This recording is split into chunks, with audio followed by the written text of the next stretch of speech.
June 29 edition of PFTOT, continuing to make our way through hiatus period. July 25 is when PFT Live returns. I saw that was one of the questions today. So question answered right out of the gates. July 25, we'll be back. Until then, every weekday, mostly every weekday, probably not next Monday since it's 4th of July, but either way, most weekdays we'll be here. And the big story continues to be in the National Football League, the Deshaun Watson hearing. It started yesterday. There has been scant reporting about anything that actually happened during the hearing. My guess, based upon my own experience, is that Judge Sue L. Robinson, who is presiding over this process, told the parties at the outset in no uncertain terms to shut the hell up. No leaks, no discussion, no anything. The consequences will be swift and significant if anyone blabs. I think that's why the process went a full day with nothing that really delves into what happened in that room, wherever it's happening. And the biggest question continues to be whether she will let the union delve into this argument of proportional treatment of Deshaun Watson in relation to three owners who have potentially violated the personal conduct policy in recent years. That is going to be one of the keys to whether or not Watson is able to have the kind of defense that, even if there's a finding he did something wrong, results in a minimal punishment. There's been some reporting about whether or not the NFL would appeal a final decision from Judge Robinson if she gives Watson a suspension in the range of 6 or 8 games. It came from Rob Motti of the Associated Press last night that if Robinson lands in that 6 to 8 game window, the NFL would be inclined to not appeal because it wants to end this horrible process, yada, yada, yada. Fine. I don't buy it. I don't buy it for one very important reason. The NFL is not in the habit of waiving its rights. The NFL exercises its rights. Why bother to secure the rights at the bargaining table with the union if you're not going to use them? Because when you use them, you remind the other side that you have them. If you would like to take them away, you must give us something in return. The NFL doesn't ever, in my recollection or estimation, back down when it has rights that it can fully implement against a player in any given setting, because there's a broader dance here. It's not just about Deshaun Watson.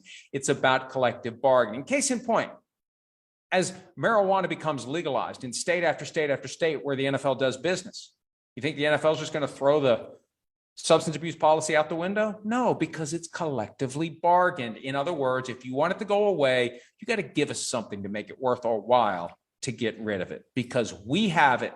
You want it, we have it. You better give us something else that we want if you want the thing that we have. It's that simple. So I think that they'll appeal if it's a decision they don't like. It all comes down to what the decision ultimately is. And remember, the process will be, at this point, Judge Robinson issues a decision. Either side can appeal. Both sides can appeal. Watson can appeal to try to get a lower punishment. The league can appeal to try to get a higher punishment. If the league pushes through and Roger Goodell ultimately overturns the decision and imposes a longer suspension than whatever Judge Robinson decides to implement, that's when the court process becomes a possibility. I wrote something about this earlier today, and I think it's worth mentioning here. And we need to understand, just as a basic matter of how this works. You've got two private entities, NFL Players Association. Under the federal labor laws, they put together a collective bargaining agreement that includes a process for dealing with these kinds of controversies. Player gets in trouble off the field, there is a procedure in the CBA for implementing discipline on him based upon whether or not he actually did it. That's all handled between the parties. It is an alternate dispute resolution process. It reduces the number of cases that otherwise would go to court. And the courts love this. There's been an explosion over the last 40 years or so of these ADR techniques, mediation, arbitration, etc. And every case that gets resolved without a judge being involved is one less case that has to be thrown onto a federal or state court legal docket. And judges don't get paid by the case. They don't get paid by the hour. They get paid by the year. So They don't want any more work than they otherwise get, and they love it when that work otherwise is done through a private process. And I say all that because you have to overcome that mindset if you're going to get a judge to take up the case of Deshaun Watson versus the National Football League. We saw it with Tom Brady several years ago. He won at the trial court level, ultimately lost on appeal. We saw it with Ezekiel Elliott. There were some initial victories, but at the end of the day, he lost too. And one of the reasons why I believe that Deshaun Watson would quite possibly lose, there has been precedent created by the Brady case and the Elliott case, the reasoning as to these procedures, that they should be respected, that they are bargained for by a union. It's going to be hard for Deshaun Watson to have something tangible that would properly overturn whatever the result of this collectively bargained process is. But when you look a little more carefully, in the two cases, Brady and Elliott, there were 8 total judges that looked at the issue, 4 sided with the players, 4 sided with the league. So there is a lot of potential forum shopping and maybe a race to a courthouse here or there that could become a factor. I know I talked about that yesterday, but I can't rule out the possibility of litigation. And there still is a possibility that if the NFLPA can thread the popcorn just right, that maybe they can end up getting themselves an outcome that results in the Deshaun Watson suspension that ultimately is imposed by the commissioner after Judge Robinson does her work being overturned. I do have an idea though, and I was on Cleveland radio with Tony Rizzo, and I thought of something, and I'll tell you how this all came to be. Because I've gotten this question a few times, but it never made the light flash the way it did for me today. Doesn't he get credit for last year? Doesn't that count as time served? And the easy answer to that question is no, it doesn't, because it wasn't a situation where he was put on paid leave. This was, he doesn't want to play for the Texans. The Texans don't want him playing for them. The Texans want to trade him, and they are content to pay him $10 million to not play all year, if that's what it takes, as they await their opportunity to trade the Deshaun Watson contract. And it ultimately worked out. They got the Browns to give them a bunch of stuff for Deshaun Watson, and all they had to do was pay him an extra $10 million last year to make it happen. Now, so when we look at it from what's already happened, it really doesn't count. However, and this is something I saw in the CBA recently that laid the foundation for this idea. And I didn't know this. If you put a guy on paid leave, let's say you put a player on paid leave for a year, then after the fact, whatever it was that caused him to be put on paid leave, let's say there's a prosecution, an actual prosecution, not just an investigation, but he's indicted, he's prosecuted, he's tried, he's acquitted, but there's still a finding he violated the personal conduct policy, and he's suspended for a year. What they actually do is they go back and they just take the money that he made while he was on 1 year of paid leave. He's served that year. So the 1 year suspension, it's canceled out. He can come back and play. And I say that, here's my point. I'm suggesting a settlement here because I don't think Judge Robinson is going to come to this decision. I don't think the league is asking for it within the confines of the procedure. But I think a fair settlement would be to treat last year as a suspension after the fact, to have Deshaun Watson pay a fine of $10 million. Every penny he earned last year, forfeited after the fact. So you treat last year as if it was an unpaid suspension. And then you tack on to it 6 or 8 games this year. Because I don't think it's enough to say, oh, hey, folks, by the way, we've decided to resolve this by saying last year was a suspension. Everything's fine now. He can play as of week 1. I don't think that's going to fly. But if you could do 6 or 8 games this year on top of the full season last year with $10 million forfeited, that also addresses this idea that, hey, he's only got a $1 million salary this year. He misses half the year. He's losing $500,000. Something doesn't sit well with that.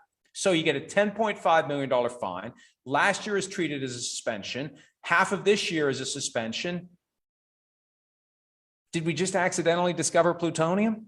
Maybe we did. Wouldn't that be an acceptable outcome for both sides? Let me know what you think. Twitter, comments on PFT, wherever. I'll probably write something about this idea for a proposed settlement. Who knows? They'll probably settle it with some other terms by the time I get around to it. But that's something that I just think makes sense.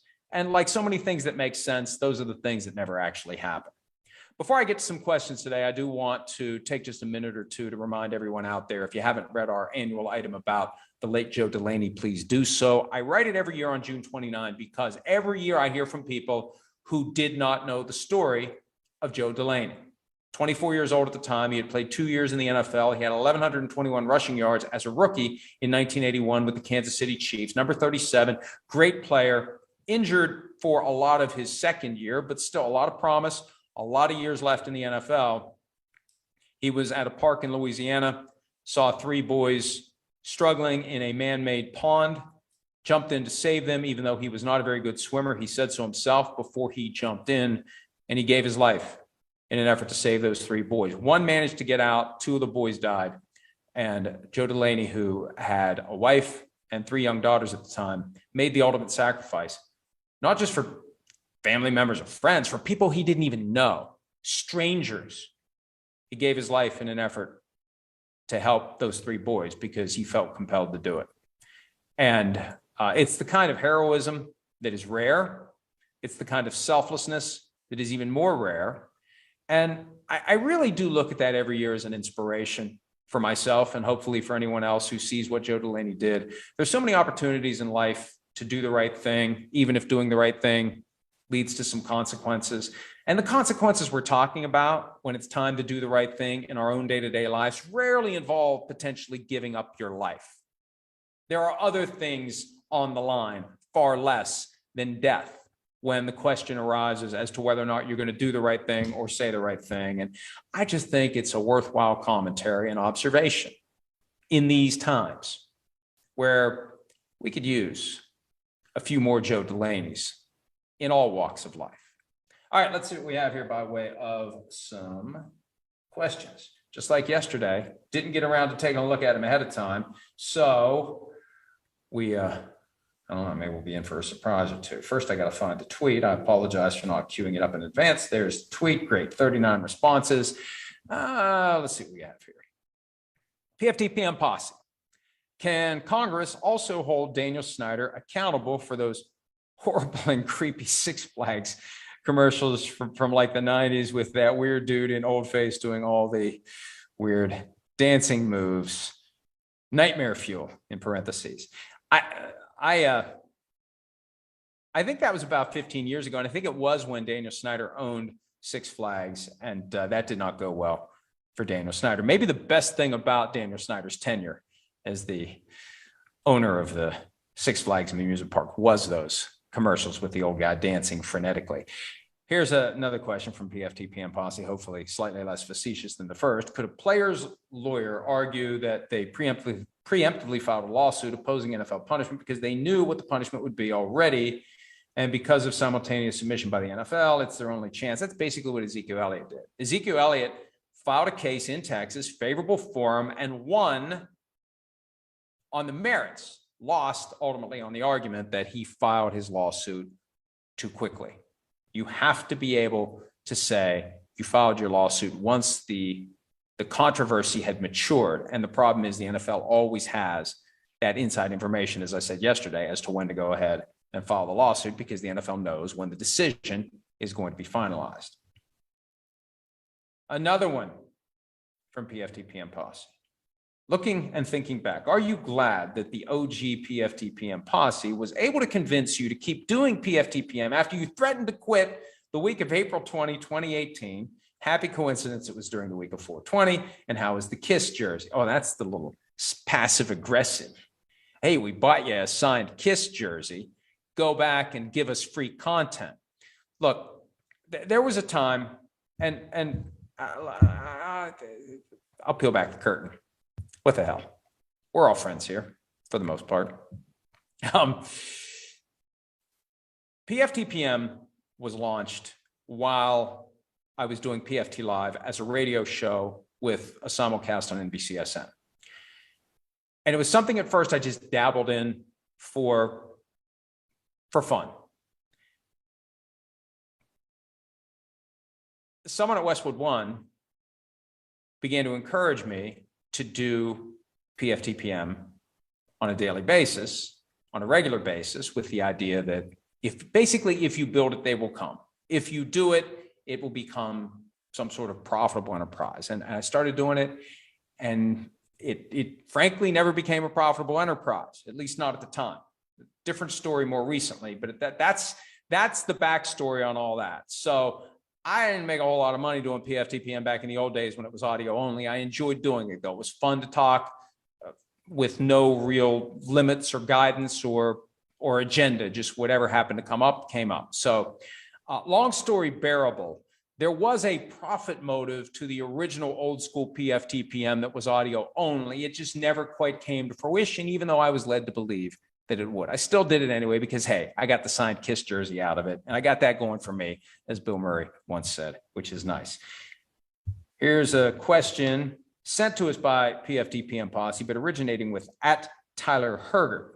If Judge Sue Robinson recommends no punishment, does that mean Deshaun Watson gets no suspension and the NFL will hand Robinson her 120 days notice of discharge? If Robinson recommends any punishment, does that mean the union will hand her a 120-day notice of discharge? No, I think if she would find no punishment whatsoever and no appeal and cuts off the ability of Roger Goodell to do anything, I think the NFL would be inclined to potentially exercise its right to hire a new disciplinary officer. I don't think the union will get rid of Judge Robinson just based upon the fact that she issues any suspension. You can't do that in response to every case.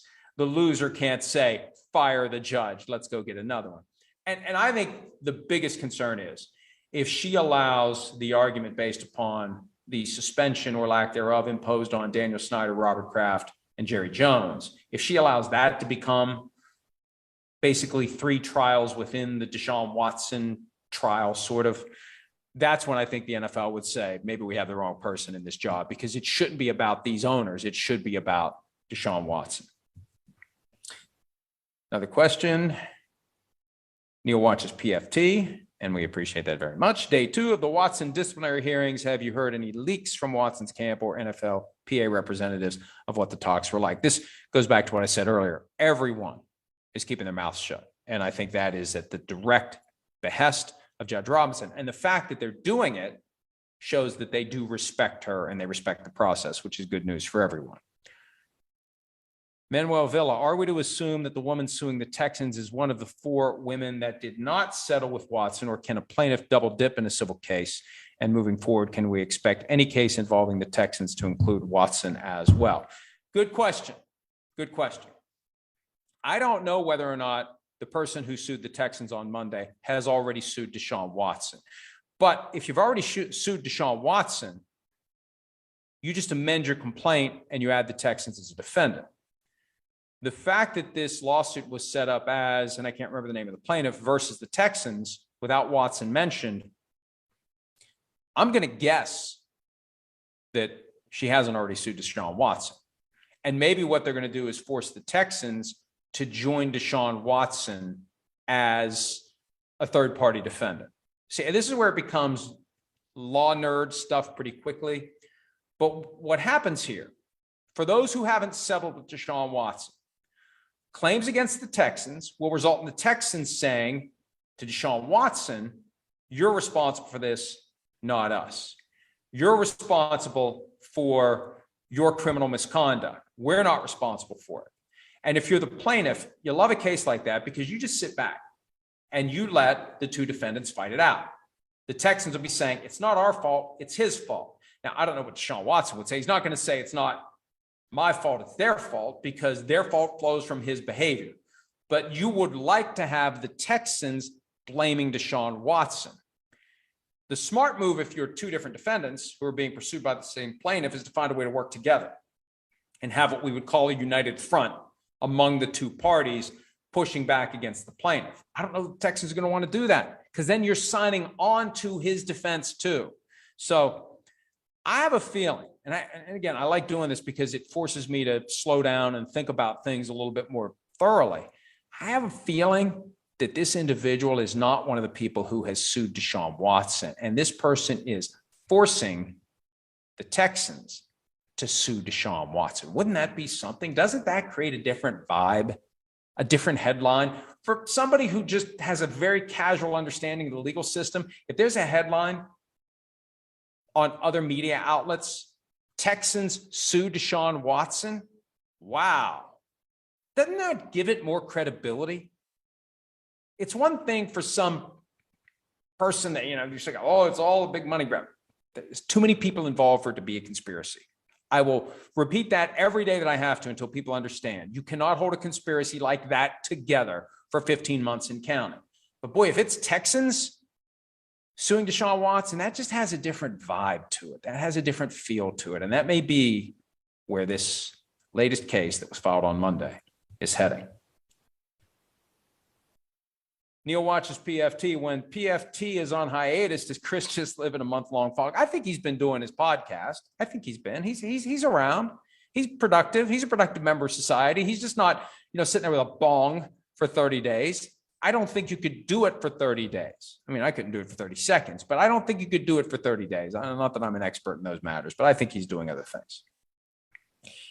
Ashley Riddler, have you sorted out your passport yet? You'll need to if you want to escape to us in the UK. Also, more fun topic than the rest of the legalese you're having to churn out. If you had a chance to bring in a new NFL rule or change a current rule, which one would it be? Well, Ashley, if you read Playmakers, and hopefully you will if you haven't already, and anyone out there that's familiar with what we do at all knows that the rule that I hate more than anything is the rule that makes a fumble by the offense that goes out of bounds in the end zone. The result being the defense gets the ball on their own 20. That makes no sense to me. If the ball goes out of bounds at the 1-inch line, the offense has possession at the spot of the fumble. The fact that it goes into the end zone should not change that. If the defense recovers it, fine. But the idea that the end zone is some sort of holy ground, that if you just accidentally drop the ball into it and it goes out of bounds, it goes to the defense. Why? What's the defense done to deserve possession of the ball? Nothing. So that was the one change that I would make if I had the opportunity to do so. A fumble by an offensive player short of the goal line that goes into the end zone and then out of bounds becomes the possession of the offense at the spot of the fumble, just like it would if the ball went out of bounds at the 1. Paul Good, where is Frank Clark in his legal issues, and why was he never placed on the commissioner exempt list? It feels like this was brushed under the carpet. He wasn't placed on the commissioner exempt list because even though felony charges will get you placed on paid leave, it's got to be a felony charge involving some sort of element of violence, an assault, a battery, something like that. Just for any old felony charge, that doesn't get you put on paid leave. And I don't know where the status is of his case. It's a weapons charge in Los Angeles. I think he allegedly had possession of an Uzi or something along those lines. I don't know where that stands, but obviously it's not just something that magically goes away. There's either going to be a plea or there's going to be a trial, or they find some magical evidence out of nowhere, like in My Cousin Vinny. Maybe the state decides to dismiss all charges, as the prosecutor said at the end of the movie. I think that it's still pending, and I think it's something that's going to have to be dealt with by Clark at some point. Zach McDermott, is Neil Watch's PFT a burner account used to ensure that there's always a backlog of questions? No, I have no burner account. And I know, oh, sure you don't. Sure, Jan. I have no burner account. There's no value in having a burner account. And I guarantee you, if I had a burner account, I would pull a Skip Bayless and screw it up at some point. Remember when he did that? He had some burner account and he started posting compliments to himself accidentally through his main account. There is nothing good that comes from having a burner account, because sooner or later you will be burned by your burner account. I am not nearly sufficiently savvy enough to remember to shift to the right account when it's time to, and I just don't care. Like, what, there's just no need for it. So no, Neil Watch's PFT is an actual person. It is not affiliated with PFT in any way, shape, or form. And Neil Watch's PFT has another question. How was the PFT meeting of the minds? Everyone was here Monday and Tuesday. Miles, Shireen, MDS, and Josh. We spent, some of us did because Josh was still traveling. We had lunch on Monday afternoon. We got together for dinner on Monday night. We were hanging out here for a while, not here. We were outside. Yesterday, we had a nice lunch at a golf club close to town, just on the outskirts of town. We went to the shooting range nearby where we shot some skeet for a while, and then we came back here. And I got to give them credit. Anytime there was downtime, they worked. And it's not like I told them, hey, we got some downtime, you better go work. Anytime that they had downtime, it was just like any other day. And we kept putting out content because they understand that this never sleeps and it's a fun job. I hope they think it's fun. I know it's fun for me.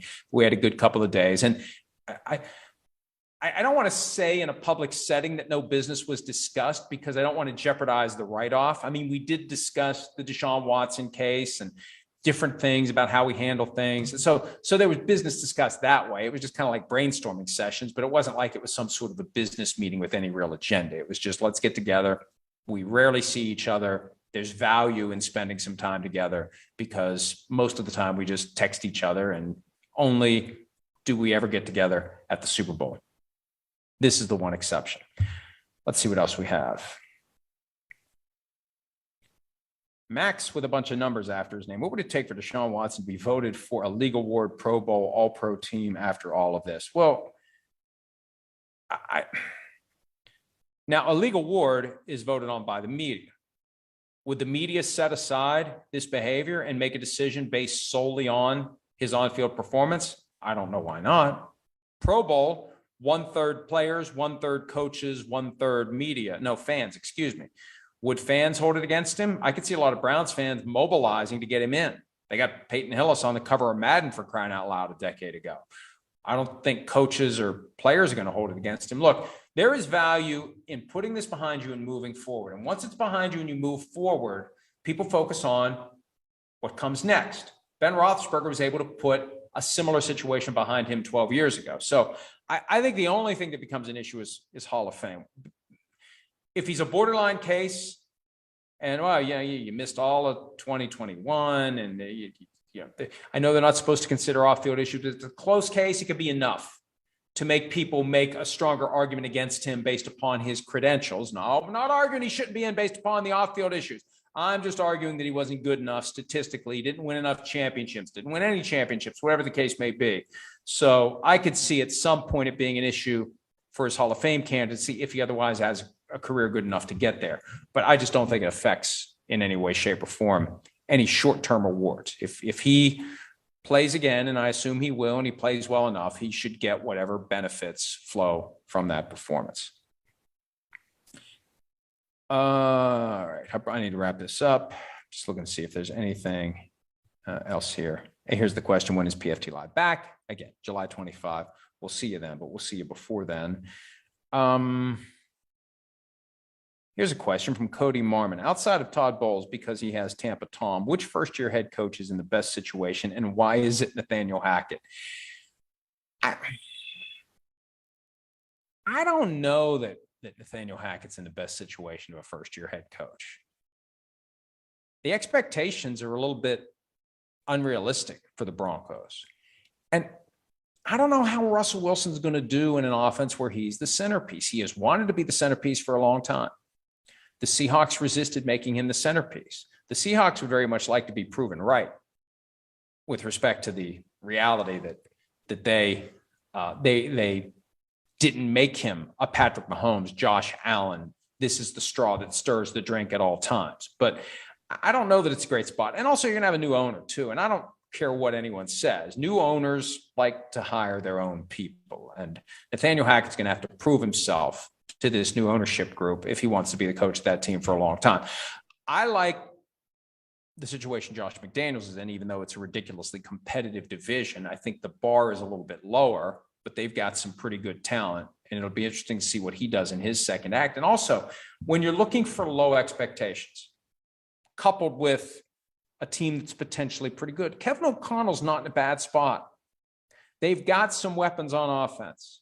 They're going to be much more creative offensively. It's going to be a pass-happy offense. I mean, think about what they did offensively with a curmudgeonly coach who was a Bill Parcells disciple who wanted to play defense and run the ball. You unlock the potential of this offense as a passing enterprise. And you look at the NFC where it's the Bucs and it's the Rams and, yeah, the Packers, but Devontae Adams is gone, and what have they really done to replace him? And there's an opportunity there for the Vikings to make some noise. So I think Kevin O'Connell may have fallen into a pretty good spot with the Vikings, with the talent that they have. And I think that's one of the reasons why we haven't seen big overhaul. You know, a lot of these teams come in, coaches come in, new regimes come in, and they get rid of everybody because we want our own people. Kwesi Adofo-Mensah and Kevin O'Connell show up, and they look around. It's like, hey, what the hell? We got a pretty good team here.